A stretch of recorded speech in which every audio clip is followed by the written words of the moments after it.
On January 1st of every year, many countries around the world celebrate the beginning of a new year. But there is nothing new about New Year's. Festivals and celebrations marking the beginning of a new calendar year have been around for millennia. While some festivities were simply a chance to drink and be merry, many other New Year celebrations were linked to agricultural or astronomical events. In Egypt, for instance, the year began with the annual flooding of the Nile, which coincided with the rising of the star Sirius after a 70-day absence. This typically occurred in mid-July and was celebrated with a festival known as Wepet Renpet, which means opening of the year. The new year was seen as a time of rebirth and rejuvenation, and it was honored with feasts and special religious rites. The Phoenicians and Persians, on the other hand, began a new year with the spring equinox in March. The Persian New Year is called Nowruz, or Nowruz, and is a 13-day spring festival that is believed to have originated as part of the Zoroastrian religion.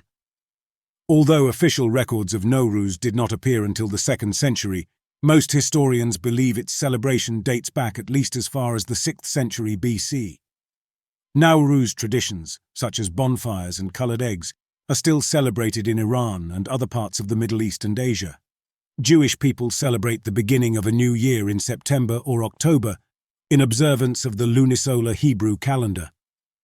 Rosh Hashanah, Hebrew for head of the year, begins on the first day of Tishri, which is the first month of the calendar's civil year but the 7th month of its religious year.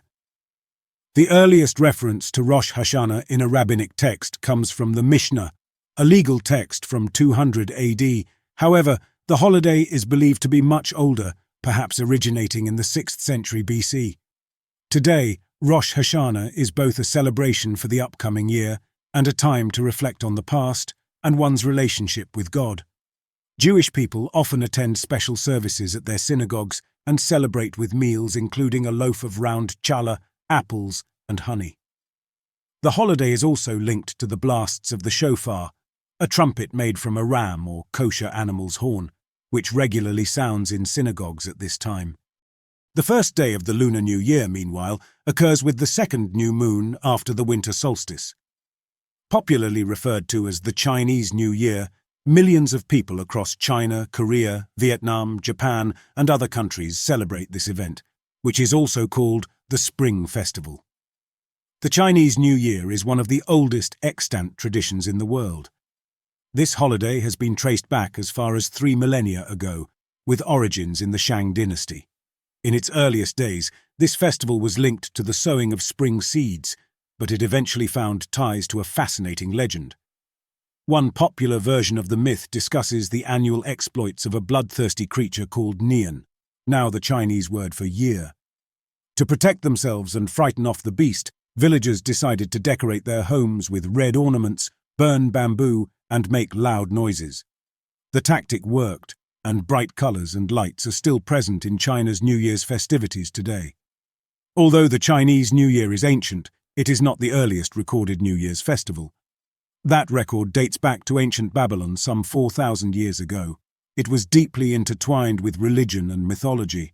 For the Babylonians of ancient Mesopotamia, the first new moon following the vernal equinox, the day in late March with an equal amount of sunlight and darkness, heralded the start of a new year and represented the rebirth of the natural world. They marked the occasion with a massive religious festival called Akitu, derived from the Sumerian word for barley, which was cut in the spring, that involved a different ritual on each of its 11 days. During the Akitu, statues of the gods were paraded through the city streets, and rituals were enacted to symbolize their victory over the forces of chaos. Through these rituals, the Babylonians believed the world was symbolically cleansed and recreated by the gods in preparation for the new year and the return of spring. In addition to the new year, Atiku celebrated the mythical victory of the Babylonian sky god Marduk over the evil sea goddess Tiamat, and it served an important political purpose. It was during this time that a new king was crowned, or that the current ruler's divine mandate was renewed. One fascinating aspect of the Akitu involved a kind of ritual humiliation endured by the Babylonian king. This peculiar tradition saw the king brought before a statue of the god Marduk, stripped of his royal regalia, slapped, and then dragged by his ears in the hope of making him cry. If royal tears were shed, it was seen as a sign that Marduk was satisfied and had symbolically extended the king's rule. The Roman New Year also originally corresponded with the vernal equinox. The early Roman calendar consisted of 10 months and 304 days, with each new year beginning at the vernal equinox. According to tradition, the calendar was created by Romulus, the founder of Rome in the 8th century BC. However, over the centuries, the calendar fell out of sync with the sun, and in 46 BC, the Emperor Julius Caesar decided to solve the problem by consulting with the most prominent astronomers and mathematicians of his time. He introduced the Julian calendar, a solar-based calendar that closely resembles the more modern Gregorian calendar that most countries around the world use today.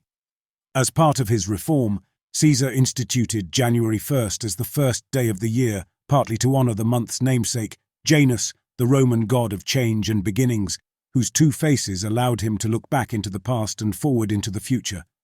This idea became tied to the concept of transition from one year to the next. Romans would celebrate January 1st by offering sacrifices to Janus in the hope of gaining good fortune for the new year, decorating their homes with laurel branches and attending raucous parties.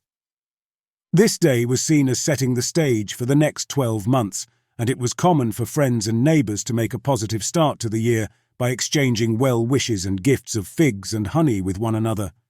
In medieval Europe, however, the celebrations accompanying the new year were considered pagan and unchristian-like, and in 567 AD the Council of Tours abolished January 1st as the beginning of the year, replacing it with days carrying more religious significance, such as December 25th or March 25th, the Feast of the Annunciation, also called Lady Day. The Feast of the Annunciation is the day to celebrate the event in the Bible when Archangel Gabriel appeared to Mary and offered her the opportunity to be a mother to Jesus, the Son of God. Mary checked some of the conditions and learned that her virginity would remain intact, so she accepted the holy mission. She instantly became pregnant with the Holy Child, a decision that would lead to her becoming the most famous woman on earth. March 25th was first adopted as the Feast of the Annunciation around the 4th or 5th centuries.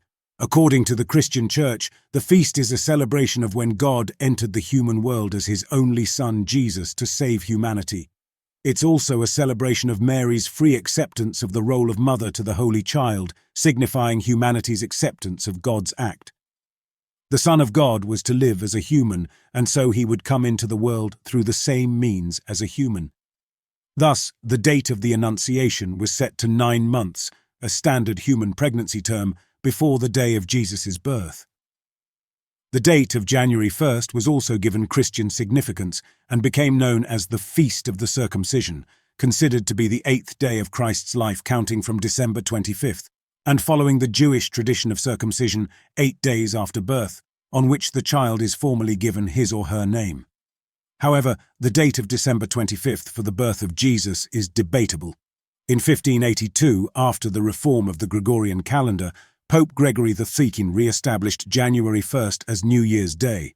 Although most Catholic countries adopted the Gregorian calendar almost immediately, it was only gradually adopted among Protestant countries. Countries belonging to the Eastern Orthodox Church did not readily adopt the Gregorian calendar either. The British, for example, did not adopt the reformed calendar until 1752. Until then, the British Empire and their American colonies still celebrated the New Year in March.